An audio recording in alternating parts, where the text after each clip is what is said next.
सभी दर्शकों को मेरा प्यार भरा नमस्कार। और जैसे मैंने कहा था कि मैं हर इतवार को आपके सामने उपस्थित होऊंगा सुबह 10 बजे, तो आज मैं आपके समक्ष उपस्थित हूँ। और हम ज्योतिष ज्ञान के विषय में तो चर्चा करेंगे ही जैसे जैसे समय मिलेगा। और ज्योतिष ज्ञान के जो भिन्न भिन्न पहलू हैं उन पर बात करेंगे। और इसके अतिरिक्त आपके मन में जो भी शंका हो इस ज्ञान के बारे में, जो भी संदेह हो, या जो भी आप कुछ पूछना चाहते हो इस विषय के बारे में, तो आप पूछ सकते हैं मुझसे। और इसके अतिरिक्त अगर कोई व्यक्तिगत समस्या भी है आपकी, तो उसके बारे में मैं अनुरोध करना चाहूँगा आपसे कि एक तो आप एक बार में एक ही प्रश्न पूछें। और व्यक्तिगत प्रश्न पूछने के लिए आपको मुझे अपना बर्थ डिटेल देना पड़ेगा, मतलब date of birth, time of birth और प्लेस ऑफ बर्थ, जन्म का समय, जन्म की तारीख और जन्म का स्थान। तो ये सब चीज़ें देंगे तो मेरे लिए आसान होगा आपके प्रश्न का जवाब देने के लिए। और जो भी आपके मन में शंका हो, मैंने कहा इस ज्ञान के बारे में, या आपकी कोई व्यक्तिगत समस्या है, तो मुझे बहुत खुशी होगी उनका जवाब देने के लिए। आज सर्वप्रथम मेरे पास विमला जी ने एक प्रश्न किया है अपने पुत्र और पुत्री के बारे में। पुत्र का जो जन्म तिथि है 22 नवंबर 1987 है, सुबह 7:30 बजे का समय है। और जन्म स्थान उनका पिथौरागढ़ है। उनके बारे में, शादी के बारे में पूछा है, और उनका जो जीवन है कैसा रहेगा उसके बारे में जानकारी चाहिए है। तो मैं कहूँगा कि जहाँ तक हॉरोस्कोप का सवाल है, जन्म पत्री का सवाल है, जो प्लैनेट की पोजीशन है बहुत अच्छी है, इसमें कोई संदेह नहीं है। और लग्न में 4 प्लैनेट का प्लेसमेंट है। और लग रहा है जैसे कि चंद्रमा नीच का है, बट चंद्रमा का यहाँ पर नीच भंग राजयोग बन रहा है, तो चंद्रमा जो है बहुत ज़्यादा पावरफुल हो जाता है, बहुत ज़्यादा शक्तिशाली हो जाता है। और कुछ लोग ये भी कह सकते हैं कि यहाँ पर शायद काल सर्प योग भी बन रहा है। लेकिन मैं बताना चाहूँगा कि जो जुपिटर है, गुरु है, वो राहु केतु की एक्सिस के बाहर है, तो इसलिए काल सर्प दोष बिल्कुल भी नहीं है। आप कभी भी ये शंका ना करें कि इस हॉरोस्कोप में काल सर्प दोष है, काल सर्प दोष बिल्कुल भी नहीं है। और जो इस समय इनका जो दशा चल रही है, जो पीरियड चल रहा है, वो शुक्र का चल रहा है। और शुक्र में जो है वो राहु की अंतर्दशा चल रही है। इस समय जो इनका जुपिटर है अपने स्वराशि में है 5वें स्थान पर।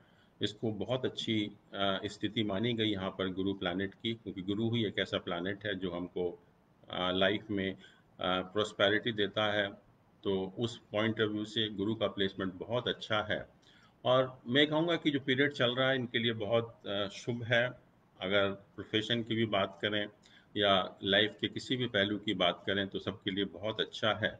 और जहाँ तक शादी का प्रश्न है, गुरु जो है अभी धनु राशि में वापस आ गया है वक्री होकर।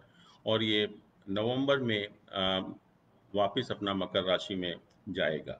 और मकर राशि से ये शादी के स्थान को देखेगा। तो मुझे उम्मीद है कि शादी का अगर नहीं हुई है तो ये जनवरी फरवरी के महीने में शादी जो है वो तय हो जानी चाहिए।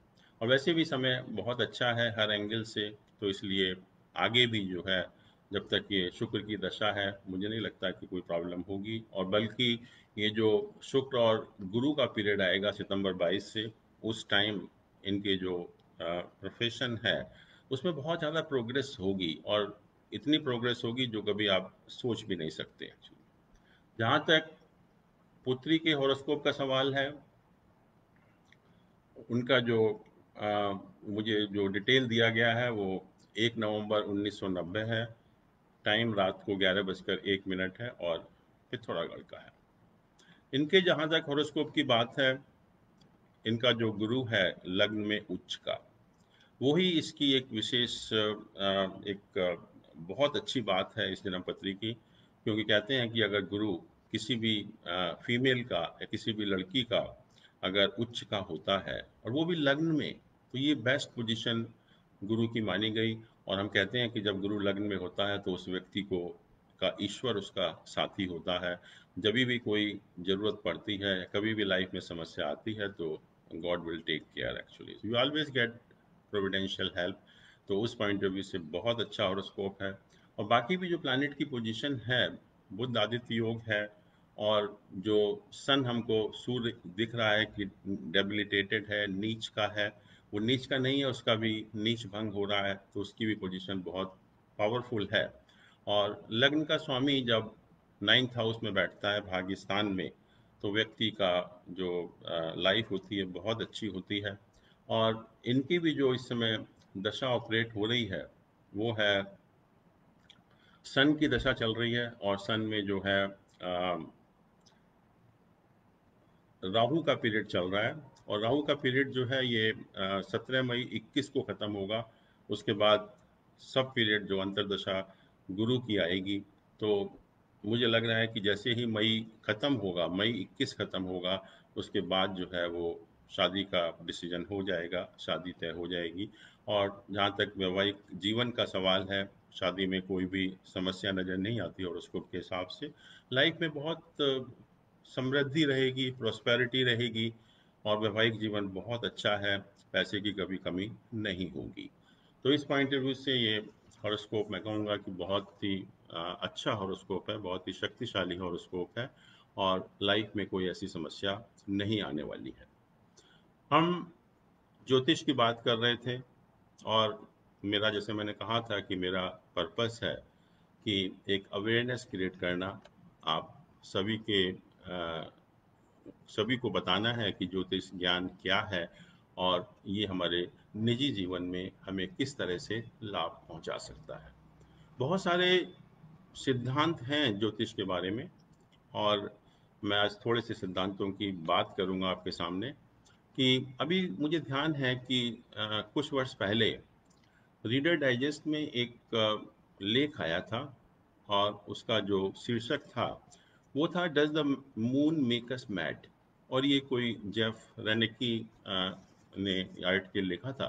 और इस आर्टिकल में जो बहुत सारे नेचुरलिस्ट हैं, इकोलॉजिस्ट हैं, साइकोलॉजिस्ट हैं, उन्होंने कई साल तक अनुसंधान किया कि जो फुल मून है या जो पूर्णिमा का दिन है, उसका मानव जीवन के ऊपर क्या प्रभाव पड़ता है। और कई वर्ष अनुसंधान करने के बाद उन्होंने कुछ निष्कर्ष निकाले, और उन्होंने कहा कि life is full of adventure under full moon. कि जब पूर्णिमा का दिन होता है तो लाइफ बहुत ही एक जैसे गति उसको मिल जाती है पूरी तरह से, और बहुत ज़्यादा एक एक्टिविटी शुरू हो जाती है पृथ्वी के ऊपर जो है। तो उन्होंने कहा कि life is full of adventure under full moon. और ये भी कहा कि उन्होंने काफ़ी सर्वे किया, पुलिस कंट्रोल रूम में काफ़ी लोगों ने सर्वे किया कि पूर्णिमा के दिन पुलिस कंट्रोल रूम की क्या पोजीशन होती है। तो उन्होंने कहा कि पुलिस कंट्रोल रूम में बहुत ज़्यादा कॉल्स बढ़ जाती हैं। मतलब जो एक्टिविटी है, वायलेंस है, या और भी ज़्यादा जो एक्टिविटीज़ होती हैं, वो पृथ्वी के ऊपर बढ़ जाती हैं। और हम लोग जो है वो पुलिस वाले भी जो है ज़्यादा काफ़ी परेशान हो जाते हैं, और उनके जो इमरजेंसी रूम्स हैं उनको काफ़ी जद्दोजहद करनी पड़ती है उस दिन और दिनों के अलावा। इसके अलावा भी अगर कोई भी आप मैच देखें उस दिन, मान लीजिए कि आप फुटबॉल का मैच देखने जा रहे हैं, और उस दिन जो प्लेयर में जोश होगा, खिलाड़ियों में जो जोश होगा, वो आपको किसी दिन देखने को नहीं मिलेगा। वो सिर्फ एक पूर्णिमा के दिन की उन्होंने बात की, इतना अनुसंधान करने के बाद, कि जो जोश एक मैच में पूर्णिमा के दिन होता है वो शायद किसी और दिन नहीं होता। इसके अलावा भी कहा कि इसका जो इफ़ेक्ट होता है, जो फीमेल के मेंस्ट्रुएशन साइकिल है या बर्थ रेट के ऊपर भी उसका इफ़ेक्ट होता है। तो ये सब निष्कर्ष निकाले, और उन्होंने अंत में कहा कि हाँ, क्यों नहीं होना चाहिए कि जब एक चंद्रमा की एक विशेष स्थिति हमारे इतने बड़े विशाल समुद्र में हलचल मचा देती है, कि समुद्र की लहरें 15-15 फीट ऊपर उठ जाती हैं। तो आप कल्पना करिए कभी कि समुद्र का मास कितना है, और उसकी लहरों को 15 फीट उठाने में कितना फोर्स चाहिए, कितना बल चाहिए।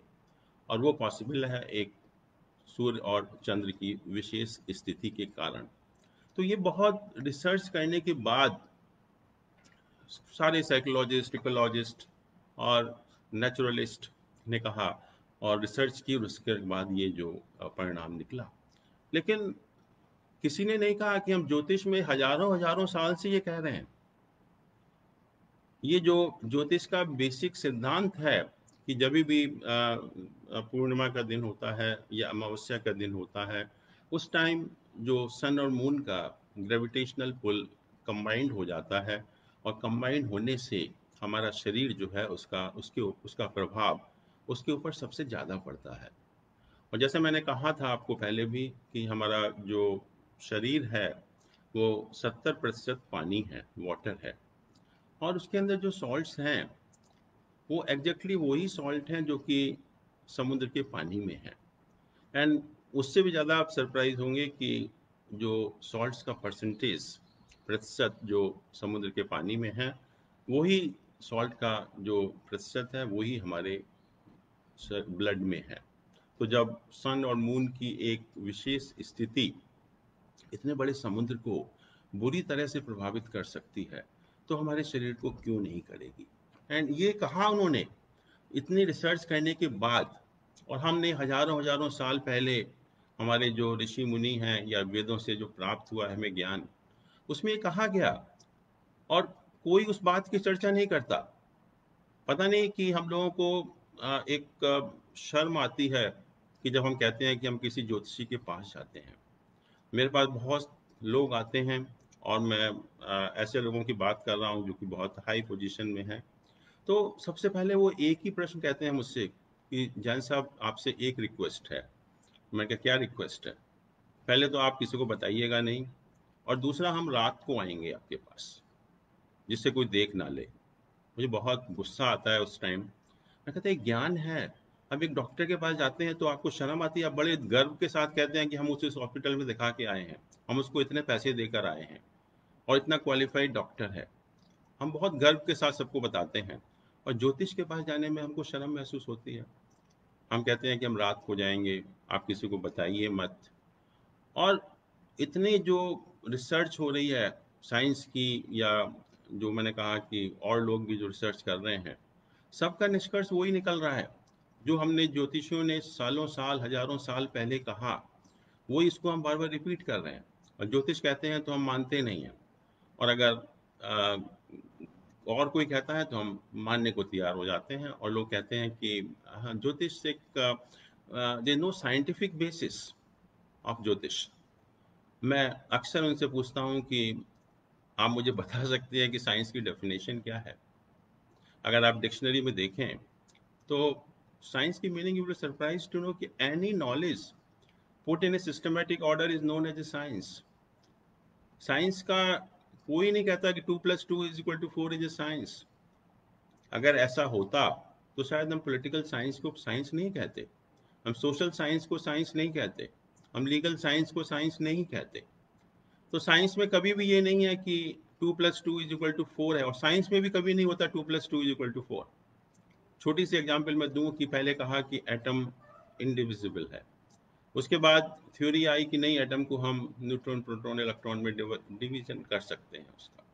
उसके बाद स्टीफन हॉकिंग ने जो अभी कहा कि नहीं, atom can be divided into 54 quarks.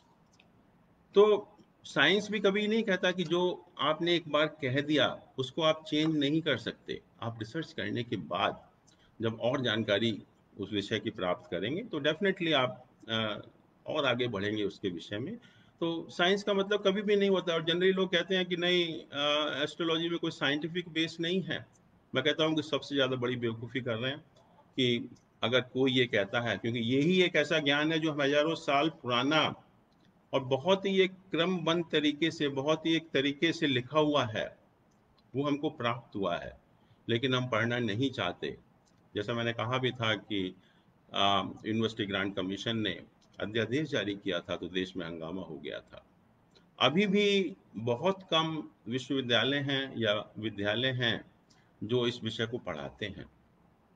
हम लोग आ, जो एक प्राइवेट तरीके से, जो काफ़ी क्वालिफाइड लोग हैं आजकल, इंजीनियर्स हैं, डॉक्टर्स हैं, चार्टर्ड अकाउंटेंट्स हैं, हम लोग बहुत कोशिश कर रहे हैं कि एक इस ज्ञान की एक अवेयरनेस क्रिएशन हो पब्लिक के दिमाग में, जिससे कि हम इसका ज़्यादा से ज़्यादा उपयोग कर सकें अपनी ज़िंदगी में, अपनी ज़िंदगी को ज़्यादा से ज़्यादा बेहतर बना सकें। और वही मेरा भी उद्देश्य है नारद संचार मंच पर आने का, कि आपको ज़्यादा से ज़्यादा जानकारी मिल सके इस विषय के बारे में। तो मैंने कहा कि पूर्णिमा और अमावस्या के दिन हमारा जो शरीर है वो सबसे ज़्यादा डिस्टर्ब्ड स्टेट में रहता है। तो इसीलिए अगर जिन लोगों का मून वगैरह या थोड़ी मेंटली जो वीक होते हैं लोग, उनको बहुत ज़्यादा परेशानी होती है। तो हम कहते हैं कि जो बेसिकली जो ल्यूनेटिक लोग होते हैं उस टाइम उनको बहुत ज़्यादा परेशानी होने लगती है, और इसी तरह से इन लोगों की जो है बहुत ज़्यादा एक डिप्रेशन में भी आ जाते हैं ऐसे लोग जो हैं। और इसके अतिरिक्त एक बात मैं और भी कहना चाहूँगा कि जो अष्टमी का दिन होता है, अष्टमी का दिन महीने में 2 बार आएगा, कृष्ण पक्ष में और शुक्ल पक्ष में। अष्टमी का मतलब होता है कि जब चंद्रमा का साइज एग्जैक्टली आधा होता है, उस दिन को हम अष्टमी कहते हैं। और अष्टमी का दिन एक ऐसा दिन है कि जब हमारा शरीर जो आउटसाइड फोर्सेस हैं उनसे प्रभावित नहीं होता, सन और मून के ग्रेविटेशनल पुल से प्रभावित नहीं होता बिल्कुल भी जो है। और वो दिन ऐसा है कि अगर हम कोई भी अपने जीवन का महत्वपूर्ण निर्णय लेना चाहें, कोई भी अच्छा काम करना चाहें, तो उस टाइम जो हम निर्णय लेंगे वो बिल्कुल ही सबसे अच्छा होगा, क्योंकि उसके ऊपर कोई भी आउटसाइड इन्फ्लुएंस नहीं होगा। ये बहुत अच्छा दिन माना जाता है अष्टमी का। और वो अष्टमी का दिन ऐसा दिन है, जैसे मैंने कहा कि पूर्णिमा और अमावस्या के दिन हमारा शरीर आउटसाइड फोर्सेस से बहुत ज़्यादा प्रभावित होता है। लेकिन अष्टमी का दिन एक ऐसा दिन है जब हमारा बॉडी जो है, हमारा शरीर आउटसाइड फोर्सेस से बिल्कुल भी इन्फ्लुएंस्ड नहीं होता, बहुत ही एक बैलेंस्ड दिन होता है। और जहाँ तक जैन धर्म का सवाल है, उन्होंने इसका बहुत अच्छी तरह से इस ज्ञान का उपयोग किया। और जैन धर्म में कहा गया कि अ, अष्टमी और चतुर्दशी के दिन हमें जो ग्रीन वेजिटेबल हैं वो नहीं खानी चाहिए। ग्रीन वेजिटेबल मीन्स कि जितना हम ग्रीन वेजिटेबल खाएंगे उतना ही बॉडी के अंदर पानी जो है ज़्यादा पहुंचेगा। और कहा कि व्रत रखिए, इवन आप पानी भी मत पीजिए उस दिन जो है। और जितने भी हम ग्रीन वेजिटेबल खाएंगे बॉडी के अंदर हमारा उतना ही पानी और ज़्यादा होगा। और पानी जब ज़्यादा बढ़ेगा तो नेचुरली जो बॉडी के अंदर डिस्टर्बेंस होगा बहुत ज़्यादा होगा। पूर्णिमा के दिन या चतुर्दशी के दिन हम ऑलरेडी बहुत ज़्यादा प्रभावित हैं, हमारा मन जो है ऑलरेडी डिस्टर्ब्ड स्टेट में है। और उस दिन अगर हम और ज़्यादा पानी पिएंगे या और ज़्यादा ग्रीन वेजिटेबल खाएंगे तो हम और डिस्टर्ब्ड स्टेट में होंगे। और अष्टमी के दिन मैंने कहा कि हम बिल्कुल भी इफेक्ट नहीं होते आउटसाइड फोर्सेस से। तो अगर अष्टमी के दिन पानी पिएंगे तो डिस्टर्ब होंगे। अष्टमी के दिन कहा कि आप व्रत रखिए, पूजा करिए खूब ज़्यादा, उसका जो इफेक्ट होगा वो आपको सबसे ज़्यादा मिलेगा। और भी मैं बताऊं कि मान लीजिए कोई आपको किसी आप बीमारी से प्रभावित है, तो आप उसका इलाज या दवाई खाना अष्टमी के दिन शुरू करिए। और अगर आप ऐसा करेंगे तो उसका जो इफ़ेक्ट होगा वो आपको सबसे ज़्यादा मिलेगा। और कोई भी महत्वपूर्ण निर्णय लेना है लाइफ का, कोई भी महत्वपूर्ण काम करना है, कोई भी अनुसंधान करना है, उसके लिए इससे अच्छा दिन नहीं मिलेगा। तो हम जो तिथि हैं उनका उपयोग करते हैं मुहूर्त वगैरह निकालने के लिए। लेकिन मैं यहाँ पर आपको सेल्फ मैनेजमेंट की बात बता रहा हूँ कि अपने जीवन को हम किस तरह से बेहतर बनाएं इस ज्ञान के द्वारा। एक ज्योतिष में एक सिद्धांत है कि जो बच्चे जनवरी में पैदा होते हैं वो जुलाई में होने वाले बच्चों की अपेक्षा में फिजिकली स्ट्रांग होते हैं। जनवरी में पैदा होने वाले बच्चे जुलाई में पैदा होने वाले बच्चों के कंपैरिजन में फिजिकली ज़्यादा स्ट्रांग होते हैं। और देखिए जो भी ज्योतिष में सिद्धांत बने हैं उनका सबका साइंटिफिक बेस है। ऐसा किसी की विम्स एंड फैंसीज के ऊपर नहीं बनाए गए कि किसी ने लिख दिया और हमने मान लिया। हम जो भी करते हैं यहाँ पर ज्योतिष के क्षेत्र में, हम उसको पहले देखते हैं कि क्यों हो रहा है ऐसा। और जब तक हम उसको साइंटिफिकली एक्सप्लेन नहीं कर पाएंगे, आजकल का टाइम वो नहीं है कि हमने किसी को कह दिया कि किसी साधु ने ऐसा कहा तो आप सब मान लीजिए, ऐसा कोई नहीं मानता। You have to convince the people, और कन्विंस करने के लिए हमें कुछ ना कुछ उसका साइंटिफिक बेस मालूम होना चाहिए। और ज्योतिष में जो भी लिखा गया, और हजारों हजारों साल पहले लिखा गया, उसका का एक साइंटिफिक बेस है। तो जैसा मैंने कहा कि जनवरी में जो बच्चे पैदा होते हैं, जनवरी के आसपास जो बच्चे पैदा होते हैं, वो जुलाई में होने वाले बच्चों की अपेक्षा फिजिकली ज़्यादा स्ट्रांग होते हैं। आपको मालूम होना चाहिए कि जो पृथ्वी है वो सन के चारों तरफ घूम रही है। उसका जो सर्कुलर पाथ नहीं है, एलिप्टिकल पाथ है। और ये हम सभी जानते हैं कि जुलाई के महीने में जो सूर्य और पृथ्वी के बीच की दूरी सबसे ज़्यादा होती है, और जनवरी के महीने में सूर्य और पृथ्वी के बीच का जो डिस्टेंस है, दूरी है, वो सबसे कम होती है। और जब सन और अर्थ के बीच का डिस्टेंस सबसे कम होगा, देखिए सन हमको एनर्जी देता है, और it's only because of the energy of the sun that we are able to survive. अगर सन हमको एक मिनट भी, एक सेकंड भी एनर्जी देना बंद कर दे, तो आप सोच सकते हैं आपकी क्या हालत होगी।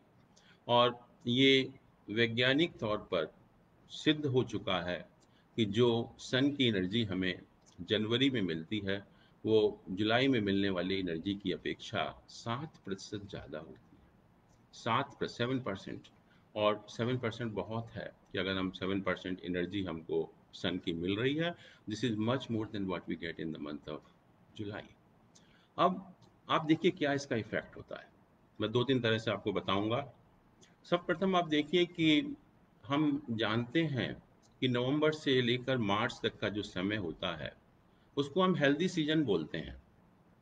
और इस समय जो टाइम चल रहा है जुलाई के आसपास का, पृथ्वी के ऊपर सबसे ज़्यादा बीमारियां इसी टाइम होती हैं। जितने भी वायरस डेवलप होते हैं वो इसी टाइम होते हैं। आपने कभी नहीं सुना होगा कि नवंबर से लेकर मार्च के बीच बीच में कोई वायरस डेवलप हो रहा। और क्यों? क्योंकि सन की एनर्जी इतनी ज़्यादा होती है कि कोई भी वायरस वहाँ पनप नहीं पाता एक्चुअली में। और इसीलिए हमने कहा कि वो हमारे लिए हेल्दी सीजन होता है। और जुलाई में जो है पृथ्वी के ऊपर सबसे ज़्यादा बीमारियां होती हैं। वैसे भी देखिए कि अगर आप एक मकान में रहिए जहाँ पर आपको सनलाइट नहीं आ रही है, और एक ऐसे मकान में रहिए जहाँ सनलाइट आपको खूब मिल रही है, तो जो मकान जहाँ पर सनलाइट नहीं आ रही है, आप देखेंगे वहाँ पर उस घर में रहने वाले व्यक्तियों को बहुत बीमारियां लगी रहती हैं। और जहाँ भी सनलाइट आती है, वहाँ पर रहने वाले व्यक्ति कभी बीमार नहीं पड़ते। वही चीज़ यहाँ पर है कि जब सन और अर्थ के बीच का डिस्टेंस सबसे कम हुआ, तो पृथ्वी पर जो मिलने वाली एनर्जी है वो 7% बढ़ जाती है। और उसकी कारण जो है यहाँ पर पृथ्वी पर कोई भी वायरस वगैरह नहीं हो पाता। और हम कहते हैं कि हेल्दी सीजन चल रहा है। डॉक्टर भी परेशान हो जाते हैं कि पेशेंट नहीं आते क्योंकि हेल्दी सीजन है। एक बात और भी मैं बताना चाहूँगा कि जो संक्रांति होती है, संक्रांति का अर्थ होता है कि संक्रमण। जब भी सन या सूर्य अपनी राशि को परिवर्तित करता है, तो हम कहते हैं कि उस मोमेंट को हम संक्रांति कहते हैं। और सन हमारा गॉड है, because sun is the giver of energy, sun is the energy. उसको हमने ईश्वर माना, गॉड माना अपना। और जब सन एक स्थान परिवर्तन करता है, जैसे हम लोग गृह प्रवेश करते हैं तो हाउस वार्मिंग करते हैं, तो उसी तरह से जब सन राशि चेंज करता है, राशि परिवर्तन करता है, तो उस मूवमेंट को हम कहते हैं संक्रांति। और उसको हम सेलिब्रेट करते हैं। और ऐसा नहीं कि एंटरटेनमेंट के तरीके से, हमारा धर्म का काम है, तो हम अपने गुरु के पास जाते हैं, पूजा पाठ करते हैं, मंत्रों का जाप करते हैं। जो भी पॉसिबल होता है हम उसकी रिलीजियस और स्पिरिचुअल एक्टिविटीज़ करते हैं। और इस तरह से साल में 12 संक्रांति होती हैं, 12 राशियां होती हैं। और हम सभी जानते हैं कि हम सिर्फ एक ही संक्रांति के बारे में जानते हैं, वो है मकर संक्रांति। किसी को नहीं पता, एक लेमैन को नहीं पता कि और भी संक्रांतियां हैं या संक्रांति का क्या अर्थ है। लेकिन मकर संक्रांति को हर व्यक्ति अच्छी तरह से जानता है। और हम ये भी जानते हैं कि पूरे भारतवर्ष में कोई भी राज्य हो, उस राज्य में मकर संक्रांति बहुत जोर शोर से मनाई जाती है। आप पूछेंगे कि ऐसा क्यों है, और संक्रांति के बारे में लोग क्यों नहीं जानते, और मकर संक्रांति के बारे में इतना उत्साह क्यों रहता है लोगों के पास। उसके दो कारण हैं।